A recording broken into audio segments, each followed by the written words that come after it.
It's Spacevidcast, and it's episode number 21. Yeah, I can do that one, 21. Like watching you. I'm Benjamin Higginbotham. This is my beautiful, lovely, talented, stunning, intelligent wife, Carrie Ann. I said beautiful, wonderful, whatever. This is my, that thing over there. No, that guy I live with. We're the Space Vidcasters, and we have got an amazing adventure. So it has been Hubble week, all week on Space Vidcast, and we've been showing off. I feel very hubbled. Hubbled? Yeah. Really? We've been showing off some different Hubble videos in high definition at spacevidcast.com. It is a word, Starbucks, by the way. And, it is now. And we've actually had fantastic number of views on YouTube and in Dig and whatnot, and we've broken some Space Vidcast records. In this last week, we've had over 30,000 views alone, just this last week on our YouTube channel. And for the first time with USKO, or I'm not sure how to actually say that one. I'm going to say it USKO. Space Vidcaster USKO has helped us improve our dig rating. We actually had one of our videos get over 100 digs, and so we're doing pretty good. Yeah, and still going. So we're growing every week. We grow substantially more. We have been growing by about 5,000 users per week, and that trend continues. And it's definitely thanks to you guys, because you make it happen. Yeah, so, absolutely. Yeah, I want to thank everyone. Thank all of everyone who's been making this go. Kat's been transcribing, which helps our indexing in Google. Starbucks has been working on the Twitter accounts, and for those of you who don't know, we've got some amazingly great Twitter accounts. Oh yeah. So check those out on the Space Vidcast site. And if you're watching the show live after the show, we're going to have a little bit of shindig showing off Space Vidcast 2.0. That's right, 2.0. It's more incentive to watch live. Now, I mean, the on-demand videos are nice, especially since, if you're in different parts of the world, who knows what time this is. But, I don't want to hear your lame excuses. That's just the so there. We're trying a new thing. We've dropped all the graphics at the bottom of the screen, and I love your feedback. We are no longer putting the chat room at the bottom, so I'm not sure if that's going to work as well for the on-demand videos. So definitely let me know what you think, yay, nay, or otherwise, at Benjamin at spacevidcast.com. But I think it's time to get started. Before we go into space news, we need to do our new feature here on the show, and that is the trivia question. Wait, it's the new feature that we're actually doing more than once. I know, isn't that nice? We did the TLAs, we did those twice. This is the third time. This one might stick, you guys. It might stick. Check it out. Here's today's trivia question. Now, Kat can't answer because she already cheated. Cheater. No cheating in going to different websites and actually looking up the answers. The question is, what was the shuttle mission that launched the Hubble Space Telescope, or HST? We still don't actually have any prizes yet. No. We're working on that. We need to come up with some sort of prize We also system. need to work on people who win have to be over the age of 18 so that the parents don't freak out about giving their address over the internet, so we can actually send you some presents as well. Maybe the prize can be some sort of credit in our store or something. Yeah, yeah, that's exactly it. We'll figure something out. Yeah, we'll make Kat program a store for us. Or not Kat, Colton. I don't think we want Kat to program a store. That would be awesome, That would not be good. It would just take a while. All right, why don't we go ahead and get started with space news. Space news! Yes? I'm not going to say anything. I'm just going to let them figure it out on their own. Okay. So you know what I was going to say, don't you? Yes, I do. Yeah, and I was wondering why you stopped me. No, we're going to... Right on. Future show. Sorry, I shouldn't have said anything. We'll edit that part out. We'll totally edit this part right here out. No, we really won't, because we just don't take the time to do that. In any case, so you think that you've got computer viruses, and you think... Oh, those suck.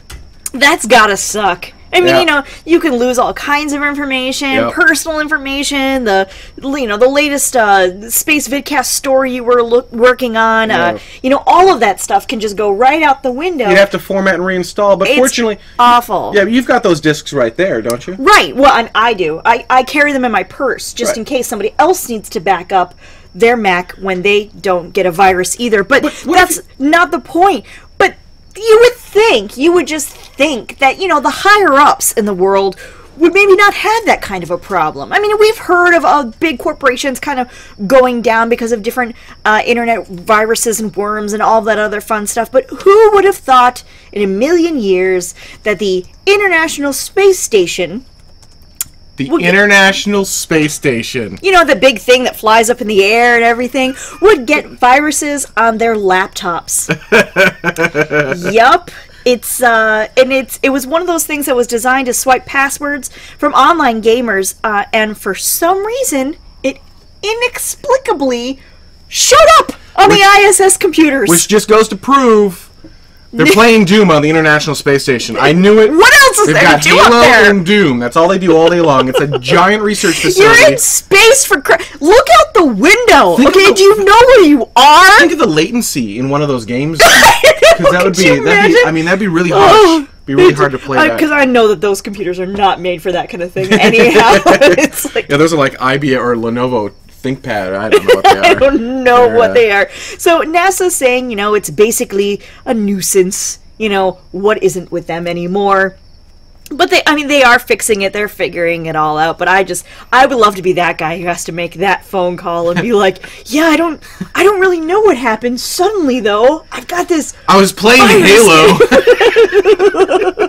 and they got my password. The Norton antivirus popped up, and I didn't know what to do. Man, can you imagine that running Norton antivirus on the International Space Station? It's like just the crappiest thing. Oh man, actually running it on like their main system. Be like, oh, we need to do a course correction. Hang on, disable antivirus so we can actually do this. Oh my goodness! If anything, it's very low risk, etc., because it's not designed to do as much damage as it could be done on these particular computers, which is a good thing. Right. Yet at the same time, of course, it's always another setback. So there you go. You're not the only one out there. How's that for an answer? Story 2. Really? Yeah. Moving on. Do we need a jingle for that? No. No. Are you sure? I'll just. No. All right, so dark matter. Everyone. Yeah, that's a nice transition. So, dark matter. Well, come on, though. Who doesn't have questions about dark matter? There's a whole reason it's called dark matter, because it's very hard to see in regular telescopes, regular pictures, and stuff like that. I don't think it's been proven. Well, you've got the picture up, don't you? Yeah. Okay, so, as the title of the story is, Galactic Clash sheds light on dark matter. Thanks. They're at least getting a little bit closer to proving it and what it is and what's going on and this, that, and the other. Astronomers were able to differentiate between two substances with a technique known as gravitational lensing, in which dark matter appears in blue, as you can see in the picture there, in the image where ordinary matter, which is mostly in the form of hot gas, looks pink, which is just pretty all the way around, I think. Oh my gosh. Pink you and did blue. this story because you liked pink and blue. It was a pretty picture. That's why you did the story, because they're pretty picture? No. No, it isn't. And in any case, they are getting closer every single day. It's, of course, an important step forward, quote-unquote, into understanding the properties of the mysterious dark matter, which, really, if you Google dark matter, there's apparently a band named Dark Matter. Yeah. Awesome. Awesome? Mm-hmm. Yeah, the LHC, actually, Ed brought up, which they've got a couple of things going on there, and I don't have enough information to really kind of give you. Thank you. Actually, you've got the. Yep, the Large Hadron. I can never remember. I don't That's know. That's why I call it the LHC, because it's a lot easier that way. It's Hadron, I believe. The hadrons, they're theoretical particles collider that we're trying to find and see if there's what we're trying to find. Basically, prove dark matter. Right, exactly. But I've just thought on a different, way of looking at it because of these galactic crashings, I suppose, all together, then you can see it a little bit better. So, for those who don't know, dark matter is, there's not enough matter in the universe to explain the gravity that we see. So, we theorize that there's matter that we can't see, and that's what we're calling dark matter, and that's what we're trying to prove with the LHC, and that's what that picture, actually, I'll go back to that picture. That's kind of what this is showing, which is, the picture on the right, all that stuff, that extra stuff that you see that you don't see on the left-hand side in your glorious 320 by 240 window. The picture on the right is trying to show that's the dark matter. So that's kind of what that is, and they're estimating that about a fifth of the universe is made up of dark matter. Well, there's a lot of matter that's unaccounted for, and we're trying to figure out where the heck it comes from. Yeah. So Ed SG just said 74% dark energy, 22% dark matter, and 4% normal matter. There you go. I don't know what that actually is referring to. But I figured but it sounded really good, it was and so we great figured we'd stats. write it because it's Great. not up on the. Yeah, that's fantastic. There you go. So we'll hold to those. I don't know where you got them from, but sure. You know what? In fact, 60% of the time it works every time. There's another 16% of the time that's not matter at all. It just doesn't matter. It doesn't. Oh, please. What? You walked right through that one. Oh, hey, actually, there's a Wikipedia article on dark matter. To go to dark_matter on Wiki. Awesome. And there you go. Yeah, absolutely. We should add that in the show notes. We probably won't remember to do that. We probably won't remember to do that. Story 3. Ooh, looks more stars. You know what? You did this one because it's a pretty picture again. It is pretty, though. Oh, the European Space Agency discovers gigantic cluster of galaxies. Their X-ray observatory, the XMM Newton of the ESA, is said to have discovered the most gigantic cluster of galaxies, which is huge. Yeah, I know. It's just a gorgeous picture anyway. Is that just crazy? This is also another kind of tied in with the dark energy thing. Because of this gigantic cluster that has... I don't like you anymore. Oh, man. It was just strange. I'd never seen you do The that ESA claims before. that the discovered cluster has not ever been seen in the distant universe. The existence of dark energy has been traced to this discovery and also confirmed by the ESA. And the new cluster has been thought to have equal the mass of 1,000 large galaxies. Wow. So that's a big, big frickin' deal. Yeah. So there you go. Dark matter, dark energy. It's kind of a depressing show. It really is a very dark show. Oh, man. I hope I'm it gets so better from sorry, here. you guys. All right. Well, it's been Hubble Week on Spacevidcast. This is our Hubble live show, and the reason it's the Hubble live show is because STS-125 with Space Shuttle Atlantis, which is orbital vehicle 104 for anyone wondering. No one was wondering, but I figured I'd just kind of show off a little bit. Is going to be launching a little bit in a little over a month. October 8th, I believe, is still its launch date. Now that can slide back forward, but we'll call it a October 8th launch date. So we're getting very close to the final servicing mission of the Hubble Space Telescope.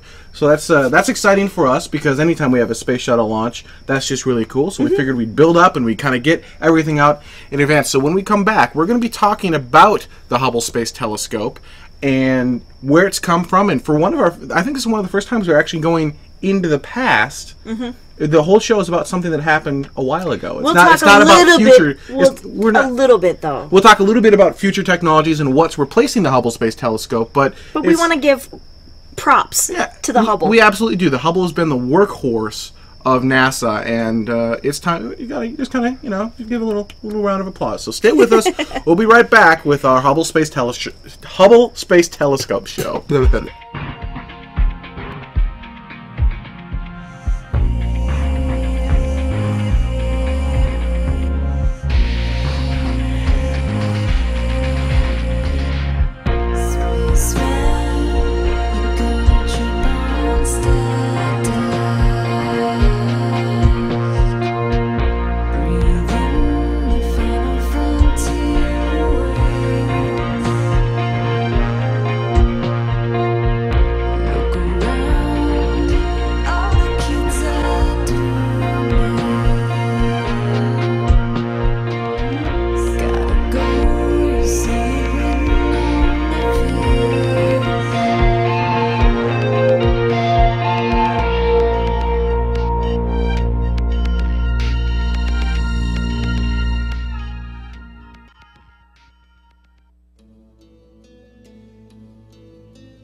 Standing by now for a go for auto sequence start.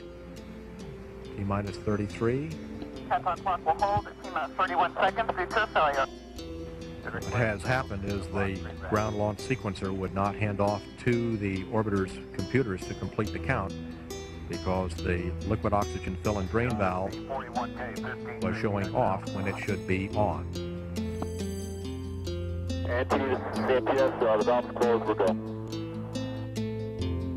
There's the confirmation that we have successfully recycled. Pick up terminal sequence MPS.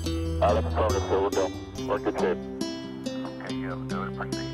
Yeah, let's go for auto sequence start. We are go for start. 25. major hydraulic power units have started. Sound suppression water system has started. T-minus 13 seconds. T-minus 10, go for main engine start. We are go for main engine start. T-minus 6, 5, 4, 3, 2. Space Shuttle Discovery with the Hubble Space Telescope on window on the universe. Mission Control Houston. Roll program. Roger, roll, Discovery. The roll maneuver puts the vehicle in the proper launch plane.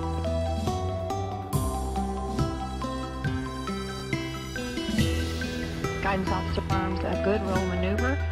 Engines now throttling back.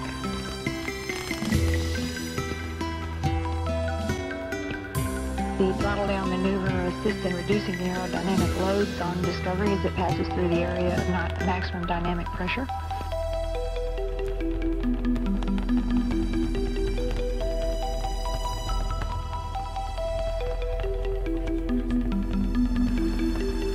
Velocity now 1,200 feet per second. Discovery downrange 3 nautical miles.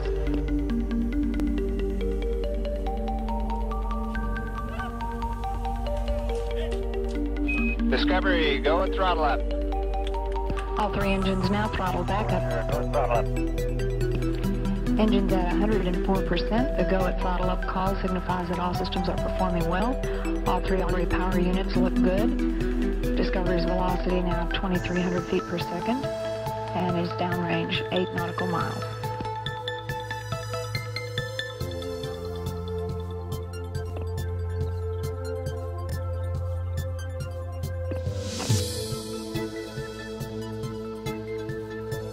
Standing by for SRB separation.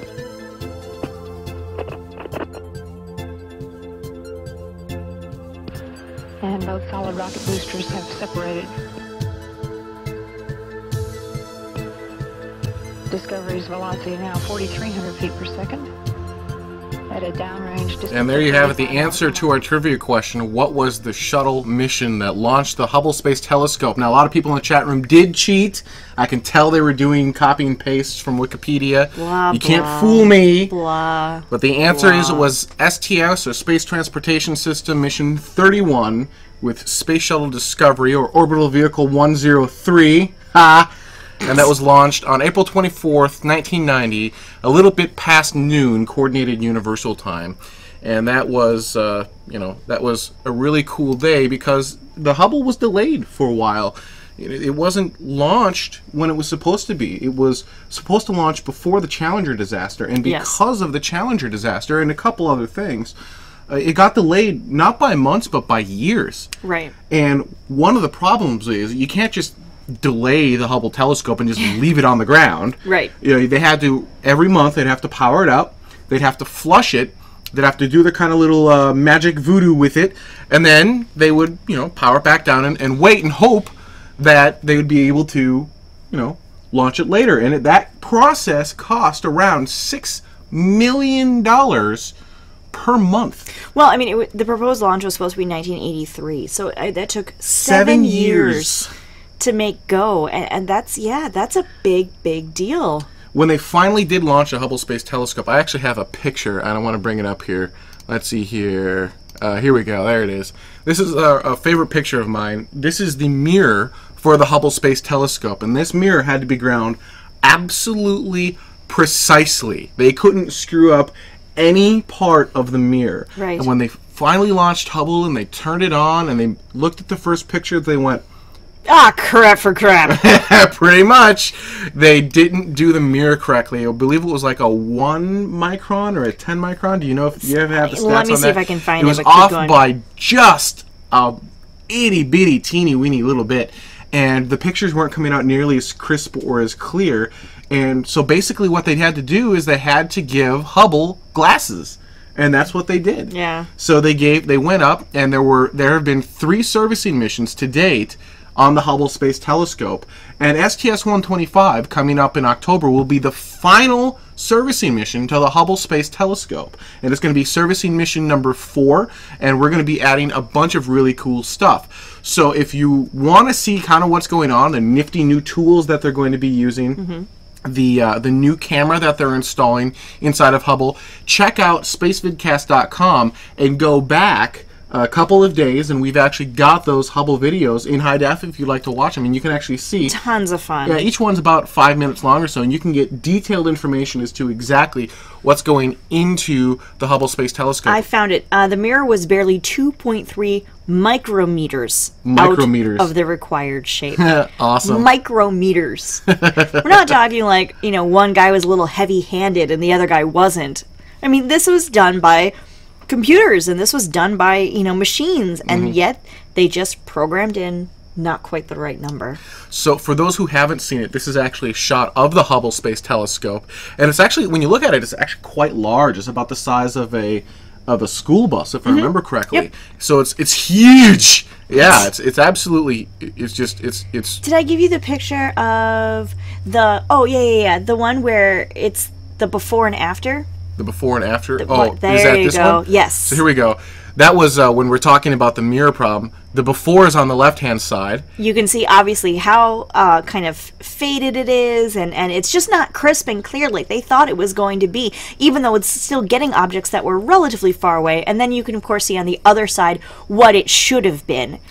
Yep, and now we see iconic images like this, and we've got just a ton of different images Hubble. that come through the Hubble that have revolutionized the way we understand the universe and everything about pretty much everything. And if I may, just really quickly. Well, absolutely. The reason that the telescope is named Hubble, I don't know if anybody really knows this per se, but it's named after the American astronomer Edwin Hubble. Yep. And the whole reason, we didn't just pick him out of a hat. He wasn't just some cool guy.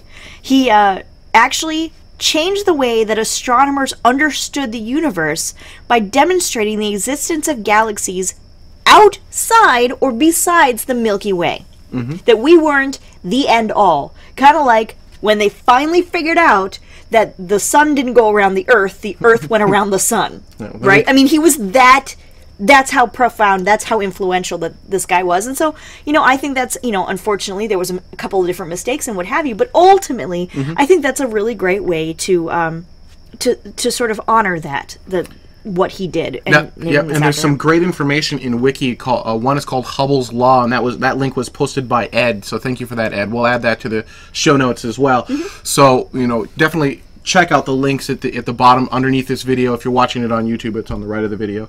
Or no, that's right. And we post it to every video sharing site out there, so the link moves. But check out the links and read up on Hubble a little bit, because it really truly has revolutionized absolutely everything. Yes. Sorry, one more thing. Hand. I know. I'll just keep doing this. One of the big significant things I think about this particular mission, besides it being the last one, servicing mission to Hubble, is that this mission was supposed to have happened a long time ago as well. Because of the Columbia disaster, that's what got this particular mission pushed back. So Hubble has just been trouble from the very beginning. We couldn't get it out on time. There's this disaster, there's that disaster, then it was wrong while it was up there. But ultimately, this has just been an amazing, amazing thing. That's just a thing. So not only did we have issues with the mirror, it was delayed getting up there. Then once it finally get up there, Space Shuttle Discovery released her from her cargo bay door, and then they had an issue with the deployment of the solar panels itself. So, it was like, oh man, just one thing after another, and they actually had to go out there and fix it. Of course, now I'm second guessing myself. Someone in the chat room verified that it was Hubble that had that issue and not Space Lab. I know Space Lab had that issue as well, but I think Hubble also had that issue.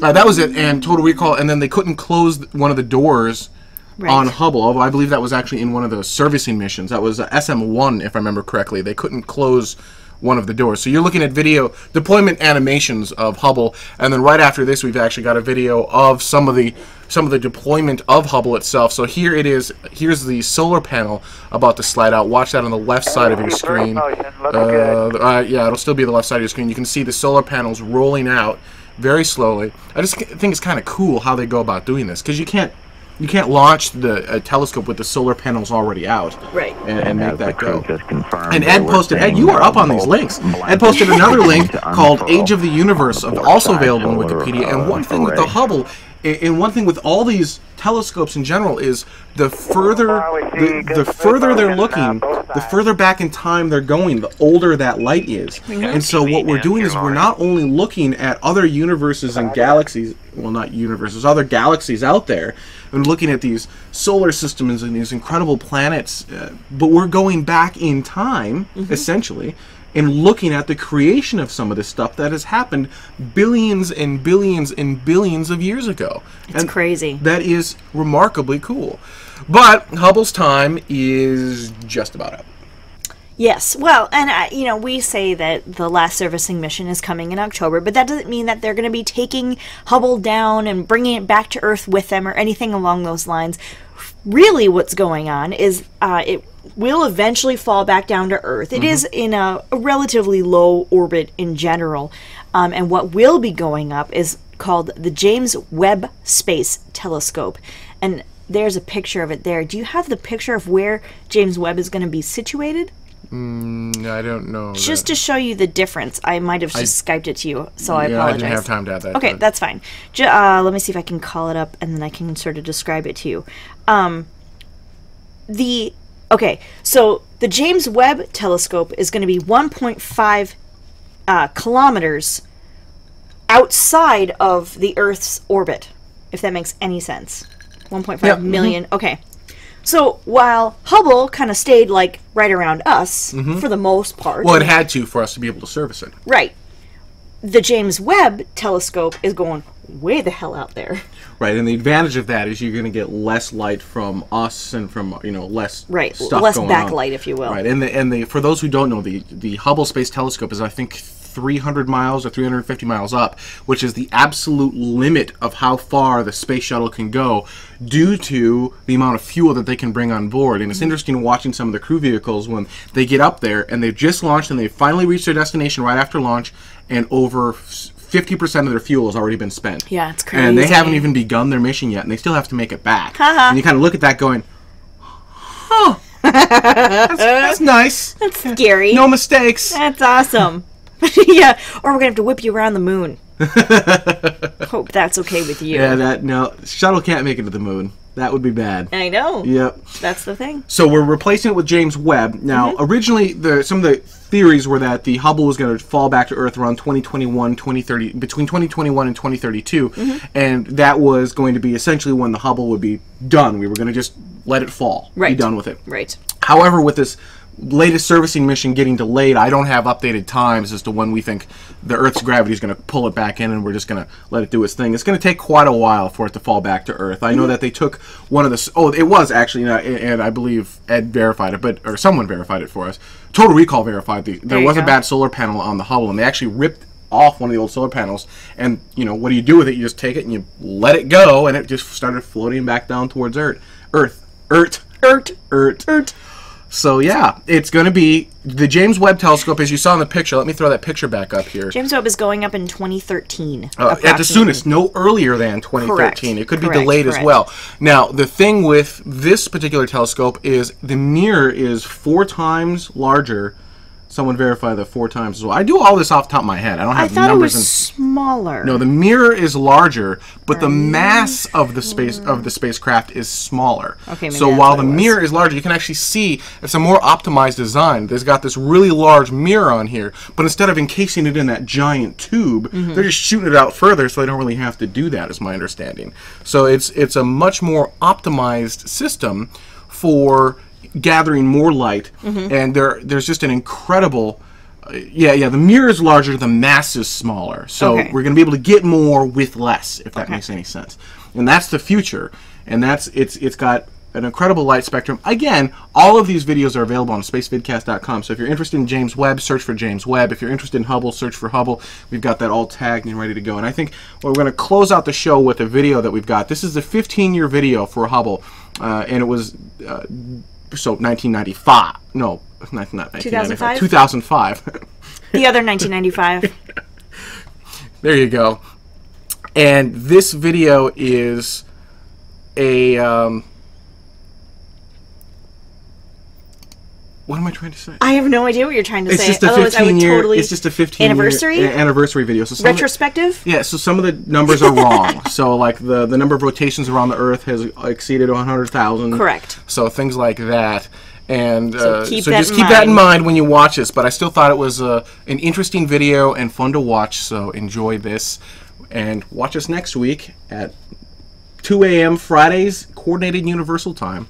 And we'll be actually continuing a few more Hubble videos through this next week on Spacevidcast.com. Thank you for joining us live. Stay with us. We're going to be showing you Spacevidcast 2.0 for all of you watching live right after this. So enjoy, and we'll see you next week. Discovery, go for Hubble release. The first of NASA's great observatories is now on station at 330 nautical miles above the Earth. Thank you very much for the ride.